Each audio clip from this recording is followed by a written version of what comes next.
what's the difference between the Major League Baseball and the Mexican League too? Because you played with the Acereros out there. Man, I played Acereros, Aguas Calientes, Campeche, Saltillo. I played with everybody. It's Shout out Mexico, baby.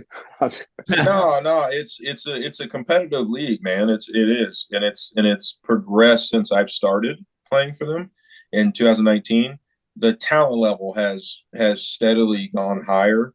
But it's not the big leagues. Big leagues is the best baseball in the world. I mean, you can emulate it, try to emulate it as much as possible, but the MLB will always be the hierarchy. Right. It'll always be the hierarchy, and it's literally the highest level of baseball on the planet. So you can get close, you can try to, but majority of the time, if you have major league caliber players in their prime at a younger age, they won't even be in Mexico. They won't be in Japan. They'll be in the States with an organization. It's just how it works. And so it's gotten more competitive. More teams are getting added. The talent level is starting to spread out a little bit. It used to be, a couple teams in the north, couple teams in the south where they were stacked because it was more available for them because they had more money. Right. But now with the new import rule of they have 20 extranjeros, which also count Mexican Americans as well. It's like it's allowed all teams to be able to kind of put money towards like those imported players, those Dominican, Cuban, American guys, like all those things to kind of add that talent to the natives. Yeah, man. Because Reddick, one of your teammates out there in Mexican League, he showed me a picture of the clubhouse, and literally like everyone was just sitting on the floor. And it's like, yeah, this is how it is. I'm like, what? Yeah. Like, you guys got no chairs? Yeah, some of those. I mean, the Mexican League outside of probably two stadiums. Like there's two stadiums in the Mexican League that are big league, like in the summer.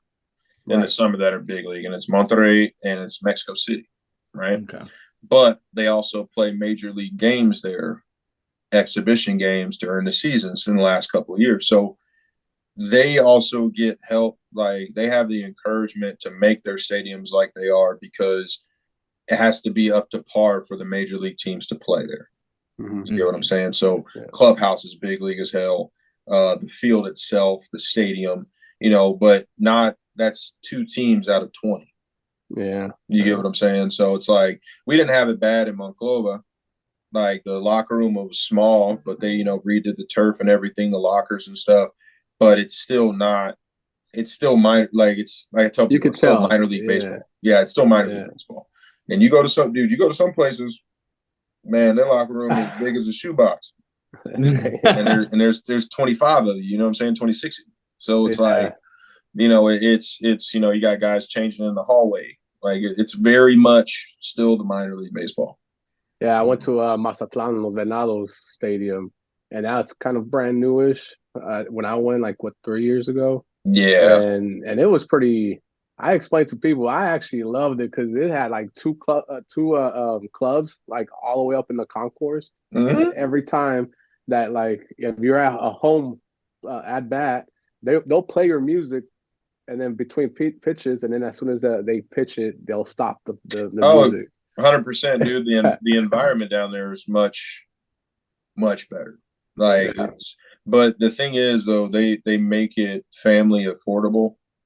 Right. They make everything affordable for people to come in. They make it about the fans like a lot more than the states do. And I tell people that it's not knocking the MLB. It's just like when you go somewhere else, like overseas or out of the country to play, like the environment is so much more inclusive because like tickets are affordable, the drinks, the food, teams have on-field activities, cheerleaders, they have music playing, they got people who bring in drums and stuff. Like it's just it's more inviting for the family environment. And and that's the big thing down there. You go to the Dominican, it's the same thing. You go to Venezuela, it's the same thing. Like you see those playoff games down there, bro, and it's insane, right? It's insane. And like but soccer atmosphere. yeah, but I mean, you can go like I remember this like in Mexico City. We were playing Mexico City last year, and I was in Tijuana. I was in Tijuana. We were playing Mexico City, and bro, like I had gotten my lady some tickets right on our on deck circle, like first row on deck circle, and they were like $25. Like, Yeah. well, that's what I'm saying. It's like it's hard to get to a playoff game here. Like you paying even down here. Like you go to the Dodger game, right? Your tickets are at least $100. That's just one ticket. The concessions inside these stadiums are ridiculous, right? Overpriced. But you're gonna do it. Like paying for parking. Parking is the big one. That paying for parking, traffic. I mean, just you name it. Like it's such a business in America. It only allows kind of like the super dedicated or the wealthy to really go partake in those things. And guess what? You still got people all over the country that come to these games, right? Mm-hmm. Like they still pack out and everything, but it's like the family of 5 down the street can't make that game, but in Mexico, dog, everybody can afford it. Like it's what they live and breathe, eat that stuff down there, bro. It's crazy. And that's what I think is kind of killing Major League Baseball. I mean, it is a business aspect, but like, I grew up like anyone can go, like you just said. Like I remember those $5 tickets, and it didn't matter what if they played the Yankees, Giants, Rangers, didn't matter. It was you just hop in your car with your family. You get like hot dogs for like $5. I know inflation is a thing now, but it's not inviting like you just said earlier, which is Well, that's the thing with like the Coliseum, right? Like I love that place. I mean, I always have. I mean, yeah, they could we all talk about this. They could renovate it, they could clean it up, they can redo some of the seating, they can redo the concourse, all that stuff. Like it's a moot point. But it's like even just getting like a beer or like a hot dog or something, bro, it's like $10-$12. Yeah. And it's everywhere. It's not just it's just not in Coliseum, but it's like bro, like we got cobwebs and all these things and seats. Yeah. We got seats being rotted out of the concrete itself. We got gouging of the team. We got all these things to complain about, right? And then on top of that, you go to watch your lifelong A's fans, like they go to watch their team, and it costs them $35 to get a drink and a hot dog, or a drink and some nachos, or whatever. And that's not including the $40 for parking. That's not including the minimum $75 ticket.